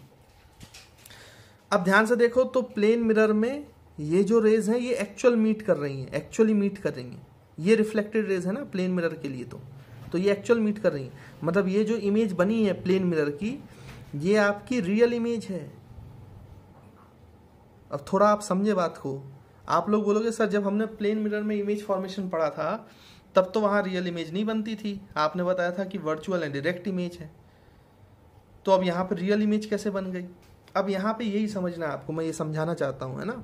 आप ध्यान से देखो, ये जो रेज थी ये रिफ्लेक्टेड रेज हैं कॉनकेव मिरर के लिए, बट प्लेन मिरर के लिए कैसी रेज हो गई बेटा, इंसिडेंट रेज। तो ये पीछे मिलती लेकिन नहीं मिल रही, लेकिन इंसिडेंट रेज को जो इंटरसेक्शन होता है वो मिरर का ऑब्जेक्ट होता है। मतलब A dash B dash image थी किसकी, कॉनकेव मिरर की, बट ये इंसिडेंट रेज हो गई प्लेन मिरर के लिए, तो ये A dash B dash plane mirror के लिए ऑब्जेक्ट हो गया। अब ध्यान से देखो यहाँ पे रेज कभी मिली नहीं, तो ये ऑब्जेक्ट कैसा ऑब्जेक्ट हो गया, वर्चुअल ऑब्जेक्ट। वर्चुअल ऑब्जेक्ट, मैं आपको वर्चुअल ऑब्जेक्ट समझाना चाहता हूँ, वर्चुअल ऑब्जेक्ट, क्योंकि रेज कभी आके मिली नहीं तो वर्चुअल ऑब्जेक्ट बन सकता है। वो कैसे बनता है, ये सिचुएशन आप समझे कि इससे रेज आ रही थी, ये रेज कैसी थी बेटा, कन्वर्जिंग इंसिडेंट रेज थी। कैसी थी, तो कन्वर्जिंग इंसिडेंट रेज हो सकती हैं, पहले तो आप ये समझें। रियल ऑब्जेक्ट जो होता है उससे हमेशा डाइवर्जिंग होती हैं, लेकिन किसी दूसरे मिरर से टकराने के बाद वो कन्वर्जिंग हो सकती हैं, तो किसी और ऑप्टिकल डिवाइस के लिए वो कैसी बिहेव कर सकती है, कन्वर्जिंग इंसिडेंट रेज की तरह। तो कैसा ऑब्जेक्ट कहलाएगा, वर्चुअल। यानी कि आपको यहाँ पे ऑब्जेक्ट के बारे में समझना चाहिए। आपका जो ऑब्जेक्ट होता है बच्चों, ऑब्जेक्ट जैसे हमने इमेज डिफाइन किया था ना, intersection point of reflected rays, वैसी ऑब्जेक्ट जो है उसको डिफाइन कर सकते हैं अपन। Intersection, it is the intersection of incident rays. Incident rays का इंटरसेक्शन जो होता है, इंसिडेंट रेज, वो आपका क्या होता है बच्चों, इंसिडेंट रेज का इंटरसेक्शन ही क्या होता है, ऑब्जेक्ट होता है। तो ये ऑब्जेक्ट भी तीन प्रकार के हो सकते हैं, इंसिडेंट रेज के रेज पे डिपेंड करते हैं। पहला तो जो आपका ऑब्जेक्ट होता है, जैसे ये कोई भी ऑप्टिकल डिवाइस है ना, हमने ऐसी पहली चर्चा की हुई है। मान लो आपकी जो इंसिडेंट रेज है वो डाइवर्जिंग है, डाइवर्जिंग, इंसिडेंट रेज डाइवर्जिंग है। तो डाइवर्जिंग है तो वो एक पॉइंट पे मिलेंगी, इसलिए वो जो ऑब्जेक्ट होगा वो एक्चुअल में इंसिडेंट रेज वहां से ही पास हो रही है, मिल रही है, मीट कर रही है, एक्चुअल मीटिंग है, इसलिए उसको बोलते हैं रियल ऑब्जेक्ट। और आप जो भी ऑब्जेक्ट पढ़ते हो वो रियल ऑब्जेक्ट ही होता है, क्योंकि वहां से डाइवर्ज होती है रेज हमेशा हमेशा, है ना। These are diverging incident rays, है ना। अब लेकिन दूसरा केस, ये पहला केस, लेकिन दूसरा केस कि आपकी जो इंसिडेंट रेज है वो डाइवर्जिंग होने की जगह कन्वर्जिंग भी हो सकती है। मतलब ऐसे, ये आपका ऑप्टिकल डिवाइस है, ये कन्वर्जिंग। अब सर ये कन्वर्जिंग कैसे होती है, रियल ऑब्जेक्ट से तो हमेशा डाइवर्जिंग होती है, तो कन्वर्जिंग कैसे होती है। तो आपको ये समझना है, ये जो कन्वर्जिंग इंसिडेंट रेज है वो इसके लिए है, लेकिन ये दूसरे किसी मिरर से या किसी डिवाइस से आ रही थी जिनके लिए ये रेज रिफ्लेक्टेड थी, और ये रिफ्लेक्टेड कन्वर्जिंग थी, यहाँ इमेज बननी थी, बट बीच में आपने प्लेन मिरर जैसा डिवाइस लगा दिया, तो उसके लिए ये इंसिडेंट हो गई, और उसके लिए ये कैसी हो गई बेटा, कन्वर्जिंग, है ना। तो आपको याद रखना है कि कन्वर्जिंग इंसिडेंट, इसलिए मैंने इसको बाद में बताया, पहले नहीं बताया, क्योंकि पहले बताता तो आप कंफ्यूज होते। अब आपको समझ में आ रहा है कि किसी डिवाइस के लिए रेस कन्वर्जिंग भी हो सकती है, इंसिडेंट वाली, समझ में आया। लेकिन वो जो कन्वर्जिंग इंसिडेंट रेज है वो किसी दूसरी डिवाइस से आई थी जिनके लिए वो रिफ्लेक्टेड रेज थी, इसलिए ऐसा बन सकता है। इसलिए जब ऐसा होता है तो वो टकराएगा नहीं, कहीं और जाएगा, लेकिन हम उनको एक्सटेंड करेंगे तो पीछे मिलती हुई नजर आएंगी, तो यहाँ पे इंटरसेक्शन होगा। लेकिन ये रियल इंटरसेक्शन है कि सिर्फ हमें मिलती हुई नजर आ रही है, मिलती हुई नजर आ रही है, रियल इंटरसेक्शन नहीं है ये।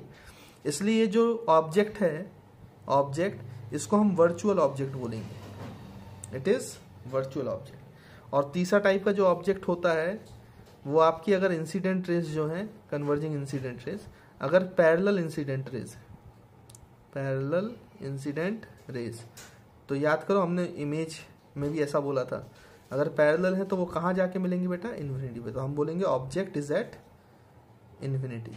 इसलिए मैं बोलते आ रहा था कि जो इन्फिनिटी पे ऑब्जेक्ट रखा होता है उससे हमेशा रेस कैसी आती है बेटा, पैरेलल आती है ना। तो जैसे इमेज के 3 प्रकार होते हैं वैसे ही ऑब्जेक्ट के भी 3 प्रकार होते हैं, और जैसे वो रिफ्लेक्टेड रेस के टाइप पे डिपेंड करता था, वैसे ही यहाँ पे ऑब्जेक्ट भी जो है आपका वो इंसिडेंट रेस के टाइप पे डिपेंड करता है। अगर डाइवर्जिंग इंसिडेंट रेस है तो रियल ऑब्जेक्ट है, अगर कन्वर्जिंग इंसिडेंट रेस है तो वर्चुअल ऑब्जेक्ट है, और पैरेलल इंसिडेंट रेस है तो आपका ऑब्जेक्ट कहाँ बनेगा बच्चों, इन्फिनिटी पे। इसलिए आप एक बात हमेशा याद रखेंगे जो मैं आपको पहले बताना चाहता था, है ना, तो ये आपको समझ में आना चाहिए। अब देखो होगा क्या कि प्लेन मिरर जो था ना बच्चों, प्लेन मिरर में अगर आपका ऑब्जेक्ट है और ऑब्जेक्ट रियल है, रियल ऑब्जेक्ट है ना, तो उससे डाइवर्जिंग इंसिडेंट रेज है, तो टकराने के बाद वो ऐसे और ऐसे चले जाता था, है ना। तो इसकी इमेज कहाँ बनती थी बेटा, पीछे बनते हुए नजर आती थी। तो आपकी इमेज जो बनती थी वो वर्चुअल इमेज बनती थी। लेकिन अगर मान लो कि जैसे आपने यहाँ पे प्लेन मिरर रखा था, उसके लिए इंसिडेंट रेस कन्वर्जिंग हो गई थी, तो मान लो कन्वर्जिंग इंसिडेंट रे, तो इसके लिए ये जो ऑब्जेक्ट हो जाएगा ये वर्चुअल ऑब्जेक्ट होगा। अब ये टकराने के बाद इधर आके मिलेंगे, तो यहाँ पे जो इमेज बनेगी वो रियल इमेज बनेगी। मतलब प्लेन मिरर में रियल ऑब्जेक्ट की वर्चुअल इमेज बनती है, और वर्चुअल ऑब्जेक्ट की रियल इमेज बनती है। तो ये हमेशा याद रखेंगे। इसको मैं यहाँ लिख भी देता हूँ नोट करके, नोट इन, ये क्योंकि बोर्ड में पूछा जाता है इसलिए मैं आपको बता रहा हूँ। और अगर आपको थोड़ा सा दिक्कत है ऑब्जेक्ट समझने में टाइप्स ऑफ, तो आपसे कोई पूछेगा नहीं, आप सिर्फ ये जो नोट है वो समझ लें और वो लिख लें। बाकी समझाना मेरा काम था तो मैंने आपको समझा दिया। In plane mirror virtual image is formed in plane mirror virtual image is formed of real object। Virtual image बनती है प्लेन मिरर में किस ऑब्जेक्ट की? रियल ऑब्जेक्ट की। And real image is formed of virtual object, यानी real object की virtual image बनती है प्लेन मिरर में और वर्चुअल ऑब्जेक्ट की रियल इमेज बनती है। तो आपसे कभी पूछा जाए कि प्लेन मिरर में क्या रियल इमेज बनना पॉसिबल है, तो आपका आंसर होना चाहिए यस। अगर वर्चुअल ऑब्जेक्ट है तो रियल इमेज बनेगी और अगर रियल ऑब्जेक्ट है तो वर्चुअल बनेगी। ये 10th बोर्ड के एग्जामिनेशन में पहले पूछा जा चुका है, इसलिए मैं आपको ये बता रहा हूँ। तो आपको मेरे ख्याल से आपको रियल ऑब्जेक्ट, वर्चुअल ऑब्जेक्ट और ऑब्जेक्ट इज एट इन्फिनिटी की बात समझ में आई होगी ना। तो वर्चुअल ऑब्जेक्ट जैसी भी चीज़ होती है, मेरा समझाना बस यही था, है ना। जब कन्वर्जिंग इंसिडेंटरीज होती और कन्वर्जिंग इंसिडेंट अपने आप नहीं बनती हैं, वो एक सिचुएशन होती है कि आपने किसी मिरर से वो रिफ्लेक्टेड रेज आई थी, वो कन्वर्जिंग थी, लेकिन उसके बीच में आपने एक डिवाइस लगा दी जिसके लिए उसके लिए वो इंसिडेंट रेज कैसी हुई? कन्वर्जिंग। तब कौन सा ऑब्जेक्ट बन सकता है? वर्चुअल ऑब्जेक्ट बन सकता है ना। यानी कि पहले डिवाइस की जो इमेज है वो दूसरे डिवाइस के लिए ऑब्जेक्ट का काम करेगा, है ना। तो ये शायद क्लियर है आप लोगों को, है ना। तो इसके बाद हम आगे बढ़ते हैं। अब हमारे न्यूमेरिकल्स हैं, तो हम नेक्स्ट क्लास से न्यूमेरिकल्स पे फोकस करेंगे। तो न्यूमेरिकल्स आप अच्छे से मतलब नेक्स्ट क्लास से पढ़ाएंगे, तो उसको अच्छे से देखना। तब तक ये जो जितने भी लेक्चर हो चुके हैं, शायद 4 लेक्चर हो चुके हैं, तो इन चारों लेक्चर्स को आप अच्छे से फॉलो करेंगे, है ना। और अच्छे से नोट्स बनाएंगे। मैं बहुत बार बोल चुका हूँ कि notes are very very important. तो स्क्रीन पॉज करेंगे, ये सब लिख लेंगे, ठीक है। अच्छा, एक चीज़ और जाते जाते मैं आपको बता देता हूँ, 5-10 मिनट की चीज़ है, वो भी आप देख लो, है ना। क्या? ध्यान से देखो। अगर आपने पूरे केसेस कॉनकेव और कॉन्वेक्स मिरर के पढ़े हैं तो उसमें मैंने बहुत सारे साइन लिखवाए थे आपको। अगर उन साइन को आप ढंग से ध्यान से देखेंगे तो आपको कुछ बातें समझ में आएगी, है ना। मैं ये नहीं कह रहा हूँ कि आप इनको रट लो, लेकिन अगर बहुत सारे जब सवाल करोगे और ये केसेस आप बार बार पढ़ोगे तो ये ऑटोमेटिकली आपको याद हो जाएगा। वो क्या चीज़ें हैं मैं आपको समझाता हूँ। मतलब ये जो है इनको आप ऐसे लिख लो, पॉइंट्स टू रिमेंबर। और पॉइंट्स टू रिमेंबर में आपको क्या करना है, ध्यान समझें। पहली चीज़, आपने अगर ध्यान से पढ़ा हो तो फोकल लेंथ नेगेटिव है। फोकल लेंथ नेगेटिव, तो आपने देखा होगा जब हम कॉनकेव मिरर पढ़ रहे थे ना, तो उसकी फोकल लेंथ हमेशा ही नेगेटिव थी। आप चाहें तो वो केसेस आप ध्यान से देखें, वहाँ पे हमने साइन लिखे हुए हैं सबके। तो फोकल लेंथ की साइन हमेशा जितने भी केसेस बने थे उन सब में फोकल लेंथ का साइन नेगेटिव ही आया था। इसका मतलब फोकल लेंथ नेगेटिव है तो आपको याद रखना ये हमेशा कॉनकेव मिरर है, या कॉनकेव मिरर है तो उसकी फोकल लेंथ हमेशा नेगेटिव ले लो, कोई दिक्कत नहीं है। साइन कन्वेंशन भी नहीं लगाना पड़ेगा आपको, ये मैं बता रहा हूँ। अब मैं ये नहीं कह रहा हूँ कि आप इसको याद करो, लेकिन जैसे जैसे न्यूमेरिकल्स करोगे आप तो ये बातें आपको बिल्कुल याद हो जाएंगी, क्योंकि बार बार यही होना है। फिर दूसरी चीज़, अगर फोकल लेंथ पॉजिटिव है, जैसे कि अगर आप कॉन्वेक्स मिरर का केसेस पढ़ेंगे तो उसमें फोकल लेंथ हमेशा ही पॉजिटिव आई थी। आप पीछे केसेस देख सकते हैं बच्चों। तो फोकल लेंथ पॉजिटिव होने का मतलब कॉन्वेक्स मिरर हमेशा कॉन्वेक्स मिरर ही यूज़ हो रहा होगा, या फिर कॉन्वेक्स मिरर लिखा है तो आप हमेशा फोकल लेंथ पॉजिटिव यूज़ करें, कोई दिक्कत नहीं है। फोकल लेंथ का साइन पॉजिटिव यूज़ करें। तीसरी चीज़, यू, आपका यू नेगेटिव था। अब आप जितने भी केस हैं ना, कॉन्वेक्स कॉनकेव, आप ध्यान से देख लो तो उन सब में यू कैसा था? नेगेटिव ही आया था। क्यों नेगेटिव आया था? क्योंकि उन सब में रियल ऑब्जेक्ट यूज हुआ था। तो रियल ऑब्जेक्ट होता है तो यू हमेशा नेगेटिव ही होता है। रियल ऑब्जेक्ट के लिए यू हमेशा नेगेटिव ही होता है, या यू नेगेटिव होता है तो ऑब्जेक्ट हमेशा रियल ही होता है। हालांकि आपको यही याद रखना है, यू आपके लिए हमेशा नेगेटिव होगा, आपको कुछ और याद नहीं रखना है। लेकिन मैं बता देता हूं कि जब u पॉजिटिव होता है u पॉजिटिव होता है तब आपका वर्चुअल ऑब्जेक्ट होता है ना। हालांकि वर्चुअल ऑब्जेक्ट आपके अभी उतना ज़्यादा कोर्स में नहीं है, सिर्फ वो तो प्लेन मिरर का एक पॉइंट समझाने के लिए मैंने आपको वर्चुअल ऑब्जेक्ट समझाया। लेकिन मैं आपको बता रहा हूँ कि जब क्वेश्चन आते हैं तो जब u पॉजिटिव होता है तो वर्चुअल ऑब्जेक्ट होता है, यानी वर्चुअल ऑब्जेक्ट के लिए हमेशा u पॉजिटिव लिया जाता है और रियल ऑब्जेक्ट के लिए हमेशा u नेगेटिव होता है। आपको तो हमेशा किससे काम होना है? रियल ऑब्जेक्ट से। इसलिए आप ऐसा भी रख सकते हो कि आपके लिए u हमेशा नेगेटिव है, u हमेशा नेगेटिव है। पांचवी चीज v। अब आपने जितने भी केसेस पढ़े हैं उनमें v, आप v का साइन देखो, जब जब v का साइन नेगेटिव आया है तब तब इमेज रियल बन रही होगी, और रियल बन रही है तो इन्वर्टेड है ना। ऐसा मैंने पहले बताया हुआ है आपको। यानी v नेगेटिव आने का मतलब क्या है? Real and inverted image, real and inverted image, है ना। ये मैं आपको बता रहा हूँ। आप चाहें तो पुराने पूरे केसेस आप फिर से रिवाइज करें, देखें, तो आपको समझ में आएगा कि रियल इन्वर्टेड जहाँ जहाँ इमेज बनी थी रियल इन्वर्टेड, वहाँ वहाँ v का साइन हमेशा नेगेटिव ही था, है ना।